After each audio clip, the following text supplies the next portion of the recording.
오늘 저녁 놓치면 안 될 뉴스 한판 브리핑.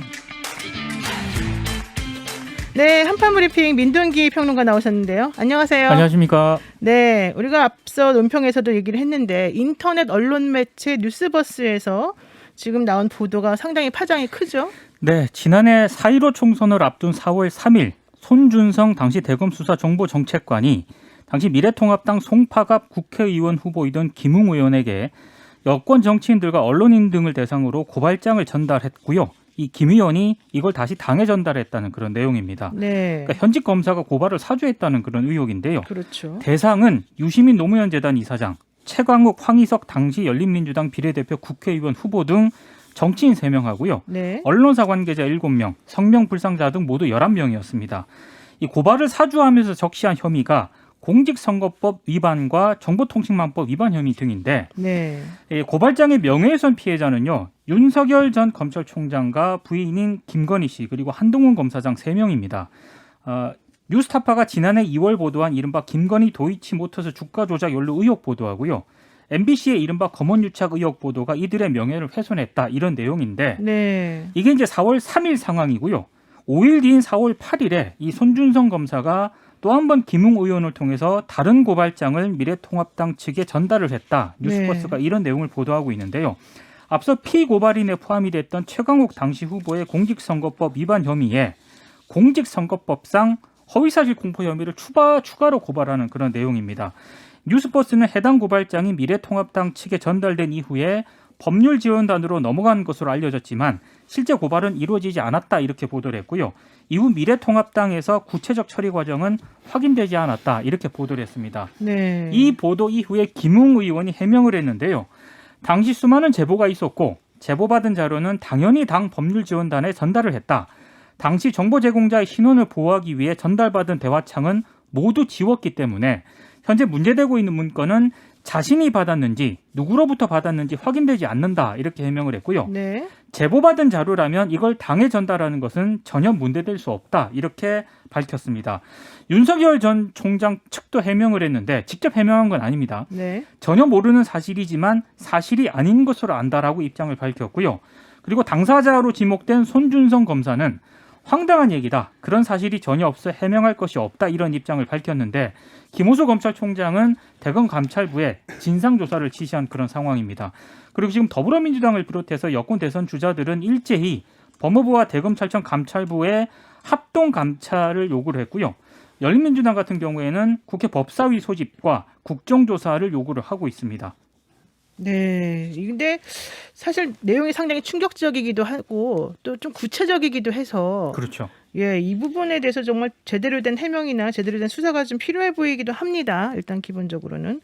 그런데 일단 열린민주당의 또 대변인으로 계시는 김성애 소장님 여기 계시니까 예. 여쭤보지 않을 수가 없어요. 지금 윤석열 캠프나 김웅 의원은 이거 뭐 흔히 들어오는 제보를 그냥 뭐 얘기한 거기 때문에 특별히 문제 없다 이런 입장이고 이준석 대표도 김웅 의원 말에 따르면 특별히 문제될 거 없다 이렇게 지금 말을 하고 있습니다. 어떻게 보세요? 네.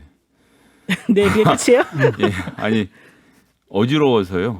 예. 손준성 씨가 민간인이고 신분을 감춰서 제보를 한 거라면 모르겠는데 공무원이잖아요. 그리고 네. 우리나라가 이제 차장 부장을 다들 헷갈려 하시는데 차장 검사가 1급 높죠. 공무원이거든요. 예, 예. 대검의 차장 검사라고 하면 엄청나게 높은 자리입니다. 그 위에 차관 장관, 공무원 세계는 그 위에 그 둘밖에 없거든요. 네. 그리고 제가 수사정보정책관이라고 부르는데 예전에 불렀던 이름은 범죄정보기획관이었죠. 이 범죄정보기획관이라는 데가 뭐 하는 데냐면 전국에 있는 범죄 정보를 모아서 검찰이 직접 수사할 만한 사안이 무엇인지를 골라서 검찰총장에게 직접 보고하는 중요한 자리거든요. 최근에 유명해진 사건은 윤석열 검찰총장의 판사 사찰 논란이 있을 때 그 정보를 모았던 곳이 바로 이 손준성 수사정보정책관이었습니다. 네. 게다가 고소장 사본까지 존재를 하는데 게다가 김웅 의원하고는 사시 동기로 알고 있는데 사시 동기이자 1급 공무원이 준 서류를 공익제보구나. 그럼 당에 전달할게요. 라고 전달해서 공익제보니까 문제없다라고 얘기를 해서 국민들이 납득을 하시면 뭐 저 어떻게 할 수가 없겠네요. 네, 그렇군요. 지금 이게 고발장에 이름이 지워진 상태로 이제 넘겨졌다는 얘기인데 아니, 이름이 지워진 상태가 아니라 이름을 알맞게 적어 놓을 수 있도록 비워놓은 비워놓고. 상태라고 하는 것도 충격적이고요. 그래서 저는 이걸 이제 밀키트 고소장이라고 부르고 싶습니다. 밀키트 고소장이요? 이게 밀키트를 다 준비해서 집에서 불만 땡겨 드시면 되는 거잖아요. 네네. 그러니까 고소장, 고발장 심지어는 그 실명이 들어있는 이 판결문까지 건네면서 네. 다 준비해뒀으니까 이름만 적어서 보내세요. 그래서 밀키트 고소장을 남발한 게 아닌가. 근데 이게 사실 손준성 차장검사가 전달을 한 건데 왜 윤석열 뭐 당시 총장인가요? 이분이 연결됐다고 하는 거예요. 그 위에 그냥 근데 저는 총선 기간에 1급 공무원인 검사가 대검에서 일하는 것도 직접 일하는 차장검사가 그 총장 모르게 그 서류를 그 제1야당의 후보에게 전달했다. 네. 여기에 대해서는 사실 뭐 제가 여기부터는 정확하게 몰라서 말을 못하겠지만 윤석열 검사 시절을 돌아켜 보시면 윤석열 검사가 박근혜 전 대통령 뇌물죄를 이재용 씨하고 할 때 묵시적 청탁이라는 표현을 썼죠. 그랬죠. 둘이 안 하고는 못했을 것이다라는 이야기를 하는 건데 이 관계에서도 저는 묵시적 청탁 혹은 묵시적 인정을 일단은 생각해 본데 뭐 윤석열 뭐 검찰총장까지 지금 갈 일도 아니고 일단 손준성 검사가 공무원으로서 제대로 된 해명을 하는 게 순서라고 봅니다. 네, 진정권 작가님은 어떻게 생각하세요? 일단은 뭐 당 차원에서는 뭐 고발을 하지 않았고 그다음에 본인이 또 의제화하지도 않았잖아요. 그래서 이제 법률지원단에 가서 거기서 이제 킬을 해버린 것 같거든요. 적절하지 않은 거고 그럼에도 불구하고 정보를 넘긴다라고 할 때 거기 뭐 부속된 정보들은 난 넘길 수 있다고 봐요. 근데 고발장까지 넘길 필요는 없잖아. 그리고 그게 고발장이라고 한다면 이건 분명히 문제가 되니까 여기서 자기가 킬을 하거나 아니면 그 당시에 사회적 의제화를 하거나 정치적으로 힘들다 하더라도 사회적 의제화는 정치적으로 힘들다 하더라도 최소한 거기선 킬했어야 된다고 저는 생각을 하고요. 네. 지금 걱정되는 건 뭐냐면 이걸 계기로 사실 여기 돼 있는 분들 다 고소 당했거든요, 결국은. 그렇죠. 그리고 고소 당할 만들 일을 했고 일부는 유죄 판결까지 나왔거든요. 이분들한테 면죄부를 주는 식으로 가서는 안 될 것 같고 또 하나는 뭐냐면은 자꾸 윤석열을 끼워 넣는 거 있잖아요. 지금 확인된 바도 없고 제가 생각할 때는 그런 개연성이 굉장히 약하거든요. 그런데 자꾸 이렇게 해서 총선과 연결시키고 이러는 것들은 뭐냐면 이른바 검찰 쿠데타론.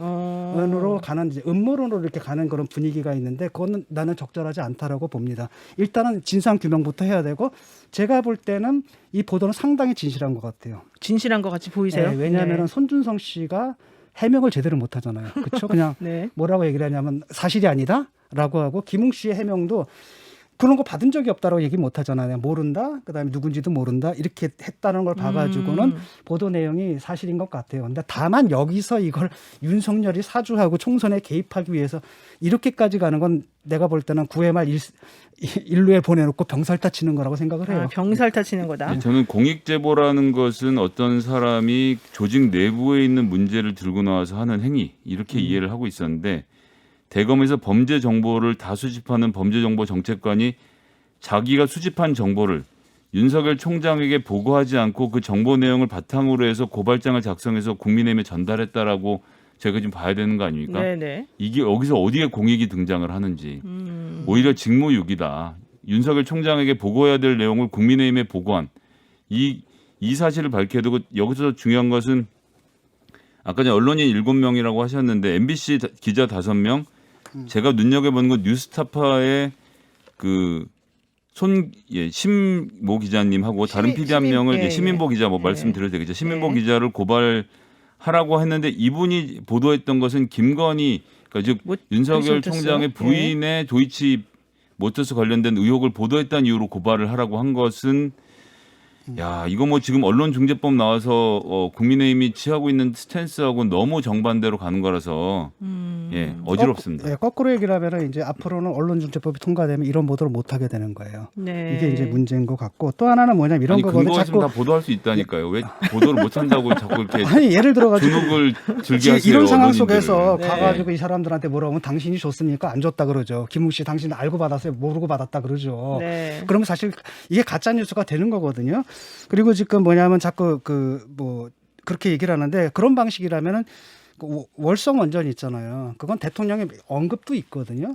그래서 바로 대통령하고 연결시키는 게 과연 올바르냐라고는 그 문제점을 좀 지적하고 싶거든요. 그래서 적절하게 사실 확인을 하고 그 잘못한 부분에 대해서만 우리가 얘기를 해야지 이걸 또 정치적인 공격의 소재로 삼아서 막 왜냐하면 경선 중이고 대선 레이스 중이기 때문에 막 그런 의혹들 그런 욕망들을 많이 느낄 겁니다. 근데 그것 자체가 사실은 저는 바람직하지 않다고 보고요. 네. 그런데 사실 요즘에 보면은 뭐 고발 대신 해주는 그런 단체들도 많잖아요. 시민단체들. 뭐 거기다 슬쩍 뭐 얘기하거나 가만히 있어도 알아서 고발할 것 같은데 굳이 대검찰청에서 바보 먼저 같은 나서서 짓을 이렇게 한 할까요? 거죠. 사실 그거 좀 이상하지 않습니까? 그게 네. 그게 제가 볼 때는 바보 같은 짓을 한 것 같고, 그러니까 아마도 그건 것 같은데 왜냐하면 검찰에서 그동안 어떤 거를 해왔냐면 수사에 대해서 정치적인 압력이 들어올 때 검찰이 믿을 때는 언론밖에 없거든요. 그래서 언론에다 슬슬 흘려주는 일들을 좀 해왔잖아요. 네네, 그렇죠. 그리고 사실 그게 어느 정도 공익에 부합하는 한은 우리가 지금 묵인을 해왔거든요. 뭐 여당에서는 문제를 삼겠지만은, 근데 그 선상에서 일을 갖다 좀 오버한 것 같아요. 그래서 이게 이제 나중에 문제가 된 것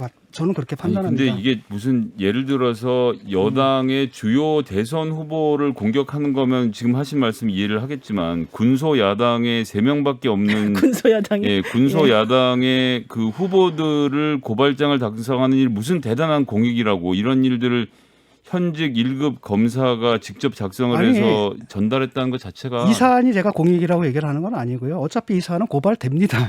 그리고 이미 고발돼가지고 또 유죄 판결까지 받지 않았습니까? 그 당의 대표님께서.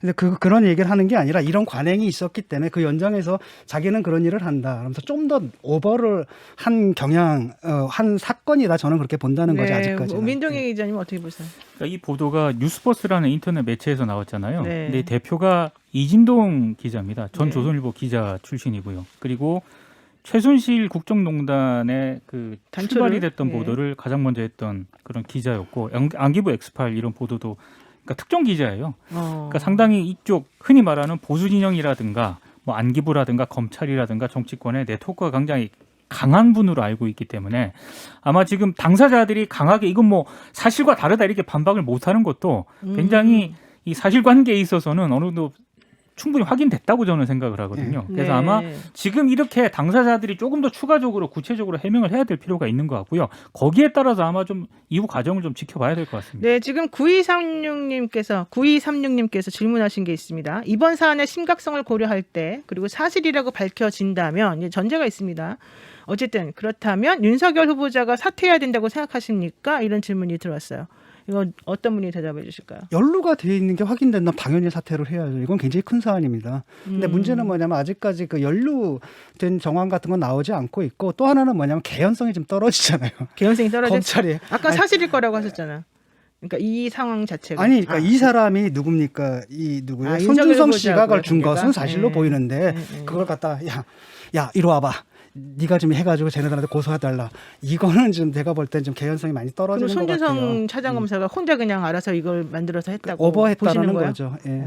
어떻게 보세요, 우리 김성애 수장님은? 예, 대검의 간부 숫자가 한 17명 정도 되는 걸로 제가 지금 기억이 나는데 그중에서 차장검사인 사람이 대검 내에서 상의하지 않고 독자적으로 정당에다 고발장을 전달하는 행위에 대한 국민들의 판단이 있을 거라고 봅니다.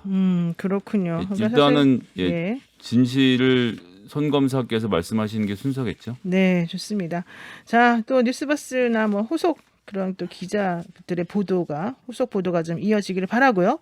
자, 두 번째 한번 이슈 한번 물어보겠습니다. 민주당 경선 주자들이 8월 31일에 대전 충남 권리당원 투표를 시작으로 해서 지금 지역 순회 경선 일정을 시작했지 않습니까? 충청권 굉장히 지금 뜨거워요. 뜨겁습니다. 예. 9월 4일에 이제 대전 충남 합동 연설회에서 이 개표가 되고요. 그러니까 투표 결과가. 네. 그리고 9월 5일에 세종 충북 순회 경선 발표가 이루어집니다.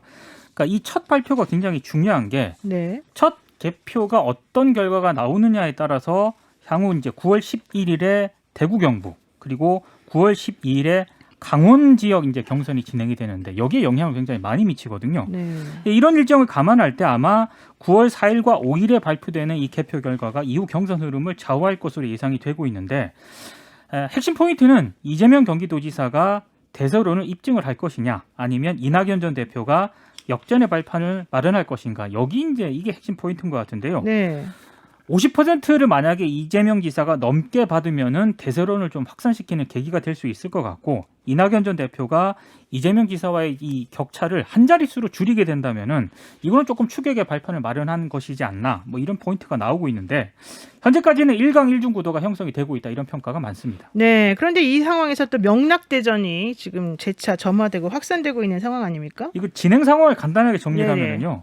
전국 철거민협의회가 지난 8월 25일에 이재명 지사를 청탁금지법 위반 혐의로 경찰에 고발을 합니다. 네. 이게 2018년 선거법 위반과 관련해서 3년간 수억에서 수십억의 변호사 비용을 지출한 것으로 추정이 되는데, 이재명 지사 재산이 오히려 증가했다, 이런 이제 의혹을 제기한 건데요.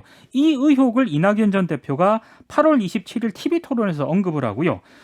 이낙연 전 대표 이 캠프에 있는 윤영찬 의원이 8월 29일에 이명박 전 대통령도 변호사비 대납 문제로 실형을 선고받았던 사례가 있다, 이렇게 언급을 하거든요. 네. 아마 이재명 지사가 이명박 전 대통령을 언급을 한 것은 좀 도가 지나치다, 이렇게 판단을 한 것 같고, 이것은 낙선 목적의 허위 사실을 공표한 것이라고 강하게 반발을 했습니다. 네. 그래서 사과를 하지 않으면은 고발이 불가피하다, 법적 대응 입장도 지금 밝혔는데요. 근데 이낙연 전 대표 측의 공세는 오늘도 계속됐습니다. 직접 이낙연 전 대표가 뭐 라디오 인터뷰에서 이 부분을 다시 언급을 하기도 했고요. 그리고 이재명 지사 쪽에서는 계속 악의적인 비방이라고 반발을 하고 있는데, 지금 박주민 의원이 이재명 경기지사 캠프 총괄 이 선거대책본부장이거든요. 그렇죠. 오늘 이런 얘기를 했습니다.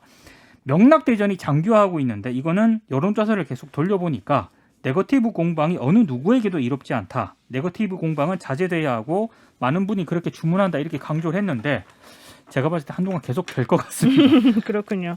근데 사실 또 박지민 의원은 이제 변호사비 지급 관련해 가지고 잘 사람들이 모르고 지금 하는 얘기가 많기 때문에 이 네. 부분에 대해서 좀 설명이 필요하다, 이런 입장인 것 같습니다.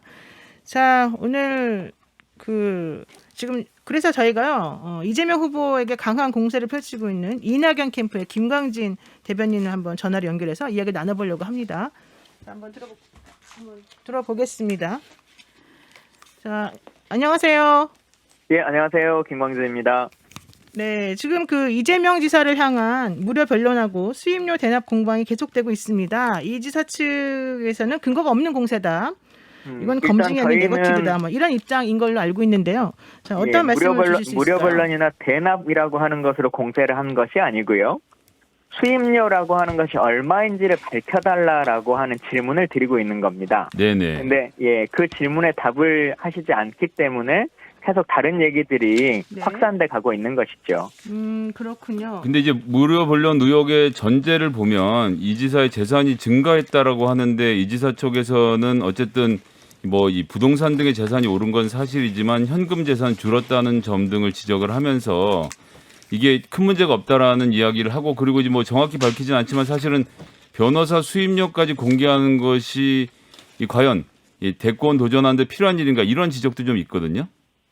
근데 더하기 빼기를 하려면 일단 뺄 것이 얼마인지를 정확하게 알아야 되는데, 수입료가 얼마인지를 모르는 상태에서, 그러니까 그것과 상관없이 뭐 재산은 이렇다 저렇다라고 말할 수가 있는 것인지 라고 하는 측면에서 좀 이해가 잘 안 되는 것이고요. 그리고 지난번에는 캠프에서 한 1억 정도 된다, 이제 이렇게 말씀하셨는데, 그러면 1억 정도가 맞는 거냐라고 다시 재차 확인할 때는 또 묵묵부답으로 이제 잊고 계신 거고, 대선을 출마하는데 변호사비를 꼭 알아야 되냐, 이제 이렇게 말씀하시지만, 물론 뭐 저희가 처음 제기하는 것이 아니고 이제 고소고발에 들어가서 이제 있는 상황이긴 합니다만, 다른 곳에서. 네. 근데 지난번에 황교안 총리 인사청문회 같은 경우에도 뭐 그때는 이제 전화 변론이나 이제 이런 문제들과 관련해서 수임료 관련한 부분들을 다 공개하고 했었거든요. 어떤 그런데 본인이 벌어들인 돈이었기 때문인 거고, 이거는 지금 이제 방어하는 입장에서 쓴 수임료까지 공개하는 것이 과연 지금 대선에서 적절한 공세냐, 이런 이야기들이 계속 나오는 거거든요. 지금 돈 금액이 차이가 난다라고 하는 의견들이 있기 때문에 공개하지 못할 이유가 있습니까? 네. 사실 지금 그런 거 많지 않습니까? 민변 같은 곳에서는 어떤 공익적인 소송을 할 때 무료 변론을 해준다라든지 아니면 이름만 걸쳐놓는 경우도 종종 있거든요. 예, 그러니까 그러면 무료 변론을 하신 분이 정확하게 어떤 분들이신지, 지금 이제 인사청문회를 하시면서 한 분은 나오긴 했습니다만, 뭐 박주민 의원님 말씀하신 것처럼 이제 로펌으로 등록돼서 몇 개 로펌으로 돼 있고 그 소속 변호사 이름이 이제 여러 명이 달려 있는 것일 수도 있고 개별 변호사분들이 여러 명 이제 돼 있는 분들도 있으실 텐데요. 어쨌든지 간에 그 로펌에 어느 정도의 계약 금액으로 어느 정도의 선임을 했는지라고 하는 것은 알 수 있어야 되는 것이죠. 지금 그런데 지금 대형 로펌 뭐 30명 변호사 이름 올렸다. 변호사비 액수가 엄청나게 클 거다. 이제 이런 그 지적에 대해서 예. 박지민 의원이 이제 변호사 출신이니까 변호사 규모랑 수입 약정 등에 대해서 좀 잘 모르고 하는 얘기다. 이런 얘기를 좀 하고 있거든요. 그러니까 그 인원수가 로펌 네. 소속인 것인지 아닌 건지는 아주 지엽적인 해명을 하신 거고요. 네. 그러면 그 로펌으로 계약한 금액이 있을 거 아니겠습니까? 네. 개별 변호사 30명에게 따로따로 선임계를 내지 않더라도 네. 예, 저희가 그걸 묻는 것은 아니기 때문에 그리고 지지의 표명으로 뭐 그 선임을 무료로 해주셨다고 한다면 그걸 로펌으로 하시지는 또 않으실 거 아니겠어요. 그래서 그리고 진짜로 돈 받고 한 것이 아니라 나는 공익적 측면 안에서 아주 좋은 의미로 했다라고 하면 왜 나는 무료로 했다고 밝히지 못하시는 겁니까? 여러분들이. 그래서 그것도 잘 납득되지 않는 것이고요. 네, 지금 그렇게 보시는군요. 그 검증을 하려면은 이제 그 내역을 공개하는 건데 이재명 지사 측에서는 이게 뭐 사생활 침해다 이런 얘기가 있거든요. 그렇다고 한다면 당에서 어떤 믿을 만한 분한테만 공개를 하고 그분한테 판정을 맡겨보거나 뭐 이런 방식은 없을까요? 일단 저희는 뭐 어쩔 때는 공익변론이라고 하셨다가 또 토론에 나와서 어쩔 때는 사생활이다 이렇게 지금 얘기를 하시잖아요. 그래서 이게 사생활적 측면인지 아니면 진짜 공익적인 재판이라고 주장을 끝까지 하실 건지도 캠프가 답을 해주셨으면 좋겠고 네. 실제로 그래서 저희가 당에도 계속 후보 간에 아주 이건 단순한 사실관계의 공방인데 그 공방만 해결하면 뭐 부동산 증가의 문제라거나 뭐 여타 의혹되는 것들은 다 해소가 되는 것이거든요. 네. 그래서 저희는 당에서도 검증위원회를 통해서든 아니면 당의 뭐 윤리감찰단이나 뭐 이런 제도들이 있기 때문에 그런 것을 통해서라도 사실관계 확인해 주시고 뭐 이재명 지사 측에서 어떻게 변호사 수임 내역을 그 변호사 입장도 있는데 공개하겠냐라고 한다면 그건 동의할 수 있습니다. 당에서 공신력을 갖고 확인해 주시고 문제가 없다라고 클리어된다면 저희도 당연히 다 인정할 수밖에 없는 거죠. 지금은 지금은 끝까지 금액을 공개하지 않고 계시지 않습니까? 네. 그러면 뭐 금액만 공개하면 끝인가요? 해결이 되나요? 금액만 일단은 공개를 하면 현재 갖고 있는 의혹들의 다수는 해결이 되겠죠. 네. 지금 그런데 이제 이재명 캠프에서는 어쨌든 그 이낙연 대표에게 공식적인 사과를 요구를 하고 있습니다. 윤영찬 의원이 뭐 이명박 전 대통령 관련해서 언급하면서 이렇게 비교하는 것까지도 그러면서 형사 고소까지 검토한다고 하는데 여기에 대해서는 어떻게 대응을 하실 생각이신가요? 그러니까 몸통에 대해서 질문을 했는데 네. 계속 몸통에 대한 답변을 회피하면서 꼬리만 가지고 얘기를 계속 중언부언을 하시는 거거든요. 금액이 얼마인지를 알면 금액이 정상적인 금액이었으니까 부동산 재산 증가나 이런 것에 문제는 없겠다라고 하는 걸 알 수도 있는 것이고 예를 들면 무료 변론이 아니었다라고 한다면 김일왕법 위반이라고 하는 문제도 다 일소가 되는 것이고 정상적인 금액을 지불한 것이 맞다라고 한다면 대납 의혹이라고 하는 것도 다 해소가 되는 것입니다. 그래서 원래 묻고 있는 것에 대한 답을 해주시고 계속 이 싸움을 이상하게 끌고 가지 않아 주셨으면 좋겠습니다. 네. 변호사비라고 하는 게 근데 일정액으로 딱 정해져 있는 게 아니라서 사실 어디까지가 또 괜찮은 거고 어디까지가 안 괜찮은 건지 공개하기를 되게 꺼려하시는 주제 중에 하나니까요. 뭐가 그럼 좀 하나만 좀 더 있긴 하죠. 여쭤보면 윤석열 전 총장 측에서 지금 총장 재임 시절에 그 뭐 열린민주당의 의원 후보였죠. 2명. 그다음에 MBC 뉴스타파 등을 포함해서 기자들을 고발해달라고 당시 미래통합당 김웅 의원에게 전달했다. 이거 사주했다까지 얘기가 나오고 있는데 오늘 그 캠프에서 기자회견 하셨는데 이 문제 좀 어떻게 보고 계신지 현안 좀 여쭙습니다. 예, 뭐 저희 후보도 아주 심각한 문제로 지금 생각을 하시고 긴급 기자회견까지 이제 다 하셨고 민주당의 많은 후보들도 이제 그 입장들을 지금 내주셨는데요. 아마 많은 국민들도 이거 무슨 남산의 부장들이 있었던 시절의 이야기도 아닌데 이런 일들이 진짜 벌어졌을까라고 의아해하실 거라고 생각이 들고 이거에 대한 사실관계를 좀 더 확인하기 위해서 법무부에서도 감찰이 필요하고 국회에서는 법사위도 빨리 소집을 해서 이것에 관련한 뭐 국정조사를 하든 여러 가지 것들을 좀 확인해 주셔야 될 것 같고요. 그리고 현직 검찰들이 소관돼 있기 때문에 공수처에서도 즉각적으로 조사를 해야 된다고 생각합니다. 네, 좋습니다. 네, 오늘 여기까지 말씀 듣겠습니다. 지금까지 이낙연 캠프의 김관진 대변인이었습니다. 고맙습니다. 예, 감사합니다. 네, 자 지금 두 분 뭐 패널들 지금 김광진 대변인 얘기 잘 들으셨을 텐데요. 자, 어떻게 보셨나요, 이 상황에 대해서? 저는 뭐 네, 해명할 부분들을 해명할 수 있는데 변호사비라는 게 사실 민감한 부분이잖아요. 네. 이 영업 기밀이기도 하고 이렇게까지 이게 논쟁을 벌일 수 있는 성질의 문제인가에 대해서는 좀 회의적입니다. 근데 사실 변호사비는 서울 가는 변호사회에다가 이렇게 서울이면 서울, 또 경기 쪽이면 경기 쪽에다 이렇게 경유증이라고 해서 그거를 사서 신고를 하고 네네. 또 세금 계산서까지 다 끊어요. 부가가치세까지. 그래서 만약에 정말로 확인을 하고 싶으면은 그 객관적 자료가 있기 때문에 그걸 보면 되긴 되는데 그걸 제출하면 될 것 같아요. 일단은 네. 이게 공익소송은 아니거든요. 그러니까 예를 들어서 저한테도 제가 고소당하면 막 여러 변호사들이 공짜로 해주겠다고 하는데 내가 만약에 공인이면 그걸 받으면 안 되는 거죠. 근데 일단은 무료로 변론하는 사실이 확인이 됐다라고 한다면 네. 저는 그냥 간단하게 그냥 수입 내역 공개해가지고 전체 공개가 곤란하다가 하면 제한된 범위 내에서 공개해서 서로 두 캠프 간의 오해를 해소하는 방식으로 해결하는 게 맞다고 봐요. 네, 그렇군요. 네, 자 여기까지 말씀 듣겠습니다. 자 오늘 민동기 평론가 말씀 고맙습니다. 고맙습니다. 네.